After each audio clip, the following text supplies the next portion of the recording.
21,000 బకాయిలు చెల్లించాం. ఇవన్నీ కూడా మీరు ఒక విషయం గుర్తుపెట్టుకోవాలి, రాష్ట్ర ప్రజానీకం గుర్తుపెట్టుకోవాలి. మన ఆదాయం ఉండి డబ్బులుండి కాదు, కేంద్రంతో సహకారం తీసుకున్నాం. కేంద్రానికి కూడా మనం ఒక్క రాష్ట్రమే కాదు, అధికారంలో చాలా రాష్ట్రాలు ఉన్నాయి. ఎంత ఇవ్వగలుగుతారో అంతవరకు వారిని మెప్పించి ఆదుకునే విధంగా కార్యక్రమాలు చేశాం. మన ఆదాయాన్ని పెంచుకోవడానికి ప్రయత్నం చేశాం.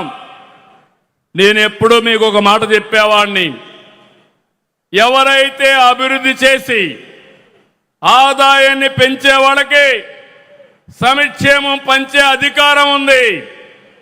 అప్పులు చేసే వ్యక్తి, తాకట్టు పెట్టే వ్యక్తికి సంక్షేమం గురించి మాట్లాడే అర్హత లేదని మరొకసారి ఈ సభలో చెప్తున్నాను. గడిచిన ప్రభుత్వంలో ఆస్తులు తాకట్టు పెట్టారు. ఎంఆర్ఓ ఆఫీసు, అదే మాదిరిగా హాస్పిటల్ తాకట్టు పెట్టడం, కడాన మద్యాన్ని తాకట్టు పెట్టి వచ్చే ఆదాయాన్ని కూడా అప్పు తీసుకురావడం, ఎక్కడికక్కడ రాష్ట్రాన్ని తాకట్టు పెట్టిన వాళ్ళు ఈరోజు రాష్ట్రాన్ని గురించి మాట్లాడే అర్హత ఉందా తమ్ముళ్ళు అని మిమ్మల్ని అడుగుతున్నా. ఇక్కడతో ఆగలేదు.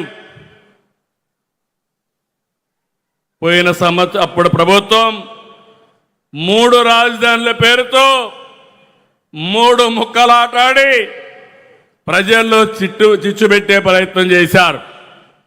ఈరోజు గర్వంగా చెప్తున్నా, 3 రాజధానులు కాదు, 3 ప్రాంతాలని విశాఖపట్నం, అమరావతి, తిరుపతి కేంద్రంగా అన్ని జిల్లాలు అభివృద్ధి చేసే బాధ్యత ఈ ఎన్డీఏ ప్రభుత్వానిది. అన్ని నియోజకవర్గాలు చేస్తాం. 175 ఎంఎస్ఎంఈ పార్కులు పెట్టాం. ఇంకొక పక్క పెట్టుబడులకు ప్రాధాన్యత ఇచ్చాం.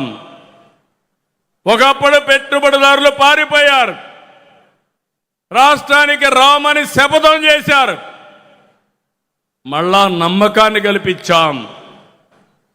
ఎక్కడికక్కడ మీరు చూస్తే ఈరోజు రాష్ట్రంలో భూమి కానీ, నీళ్లు కానీ, అనుమతులు కానీ అన్నీ కూడా ఇచ్చి మనం సకాలంలో చేశాం. కేంద్రం కూడా సహకరించింది. మనం కష్టపడ్డాం, ఒక సుస్థిరమైన ప్రభుత్వాన్ని ఇచ్చాం. దీని మీద అందరికీ నమ్మకం వచ్చింది.